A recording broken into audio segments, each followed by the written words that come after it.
Kejaksaan Agung telah menetapkan 4 tersangka dalam kasus dugaan korupsi impor garam. Yang bikin geleng-geleng kepala, 3 dari tersangka adalah pejabat di Kementerian Perindustrian. Direktur Penyidikan Jampitsus Kuntadi mengatakan, dalam penetapannya dirinya melakukan penangkapan berdasarkan atas surat perintah penyidikan Jaksa Tindak Pidana Khusus. Simak video selanjutnya. Pak, berapa nilainya Pak yang ditawarin Pak dari? Ini ngambil gambar sana ini nggak dapat loh. Pak.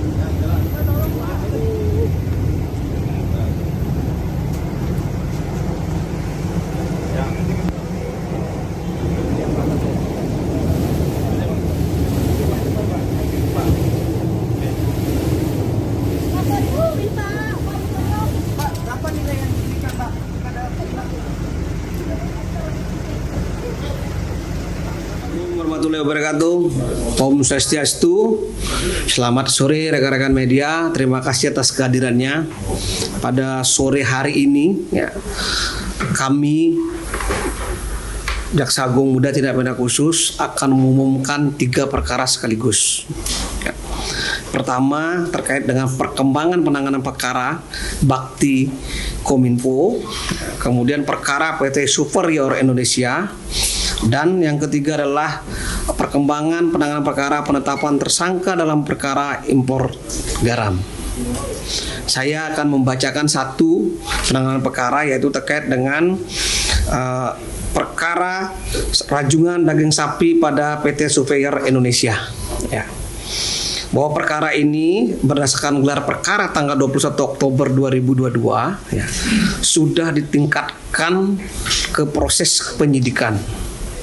Ini baru penyidikan umum perkara ini Dan saksi-saksi yang sudah diperiksa dalam perkara ini kurang lebih 20 saksi dan sudah melakukan penggeledahan pada tanggal 27 Oktober 2022 dan 28 Oktober 2022 oleh tim penyidik pada Jampitsus Kejaksaan Agung, yaitu tempat penggeledahannya antara lain kantor PT Superior Indonesia, kantor PT Asuransi Jiwa Harja Putra,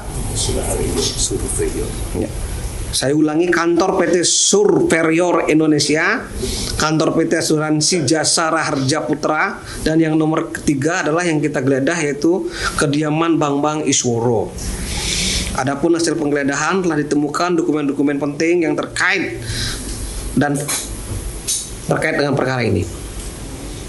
Termasuk juga barang-barang elektronik BBE yang kita lakukan penyitaan terhadap perkara ini. Ini baru proses penyidikan umum. Mudah-mudahan dalam waktu dekat teman-teman penyidik akan meningkatkan perkara ini ke penyidikan khusus. Selanjutnya saya perkenalkan untuk Bapak Dirdik, 2 perkara sekaligus beliau akan merilisnya. Silakan Pak Dirdik. Terima kasih Bapak Kapus Penkum. Assalamualaikum warahmatullahi wabarakatuh. Selamat sore rekan-rekan media. Perlu kami informasikan perkembangan penanganan perkara bakti di Kominfo, bahwa pada tanggal 28 Oktober 2022 setelah tim penyelidik memeriksa sekitar 60 orang untuk dimintain keterangan, kita menyelenggarakan gelar perkara ekspos, di mana berdasarkan hasil ekspos tersebut diputuskan bahwa telah terdapat alat bukti permulaan yang cukup untuk ditingkatkan ke penyidikan terhadap kasus dugaan tindak pidana korupsi dalam penyediaan infrastruktur base transceiver station atau BTS 4G dan infrastruktur pendukung paket 1, 2, 3, dan 5, 2, 3, 4, dan 5 bakti Kementerian Komunikasi dan Informatika tahun 2020-2022. Berdasarkan hasil ekspos tersebut, status penyelidikan kita naikkan ke penyidikan, dan selanjutnya untuk kepentingan penyidikan pada tanggal 31 Oktober dan pada tanggal 1 November kemarin, tim penyidik telah melakukan kegiatan penggeledahan di beberapa tempat yang diduga terkait dengan tindak pidana dimaksud.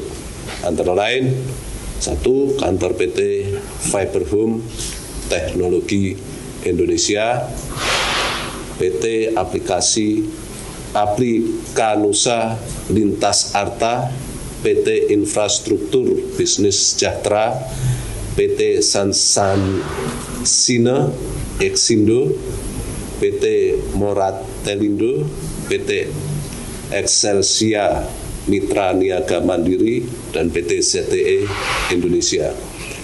Adapun hasil penggeledahan, kita banyak menemukan dokumen-dokumen penting yang terkait dengan penanganan perkara ini, dan saat ini masih kita dalami dan kita pelajari. Semoga penanganan perkara ini bisa kita selesaikan dengan cepat. Itu perkembangan penanganan perkara terkait dengan kasus BTS ya. Selanjutnya akan kami sampaikan perkembangan penanganan importasi garam. Perlu Bapak Ibu ketahui, tim penyidik pada tanggal 27 Oktober 2022 telah melakukan gelar perkara. Setelah mengumpulkan banyak alat bukti yang cukup dan ditemukan guna menemukan pelakunya. Pada hari Rabu tanggal 2 November atau pada hari ini, tim penyidik Kejaksaan Agung telah menetapkan 4 tersangka dalam kasus importasi garam ini berdasarkan surat Surat Perintah Penyidikan Direktur Penyidikan Jaksa Agung Muda Tindak Pidana Khusus nomor PRIN 38-FD-206-2002 tanggal 27 Juli 2002. Adapun keempat tersangka tersebut adalah 1. Insinyur MK, itu selaku Direktur Dirjen Industri Kimia, Farmasi, dan Tekstil atau IKFT pada Kementerian Perindustrian periode tahun 2019-2022. Kedua, Insinyur FJ selaku Direktur Industri Kimia, Farmasi, dan Tekstil atau IKFT pada Kementerian Perindustrian. Ketiga, YA selaku Kepala Subdirektorat Industri Kimia, Farmasi, dan Tekstil pada Kementerian Perindustrian. Dan keempat, FTT selaku Ketua Asosiasi Industri Pengolah Garam Indonesia atau AIPGI. Adapun modus operandi yang mereka lakukan adalah mereka bersama-sama merekayasa data yang akan dipergunakan untuk menentukan jumlah kuota.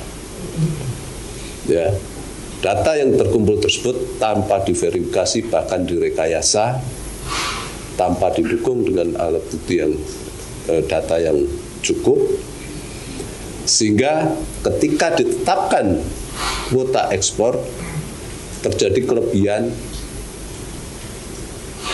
barang. Oleh karenanya maka terjadi penyerapan barang ke pasar industri garam konsumsi. Maka situasi menjadi harga garam konsumsi menjadi turun. Itulah yang terjadi sehingga penetapan kuota garam oleh pemerintah menjadi tidak valid akibat ulah para pelaku ini. Mungkin demikian secara singkat modus operandi yang mereka lakukan. Terima kasih. Adapun pasal yang disangkakan itu mereka disangka untuk sementara pasal 2 dan pasal 3 Undang-Undang Tindak Pidana Korupsi, ya, Yungto pasal 55. Ya.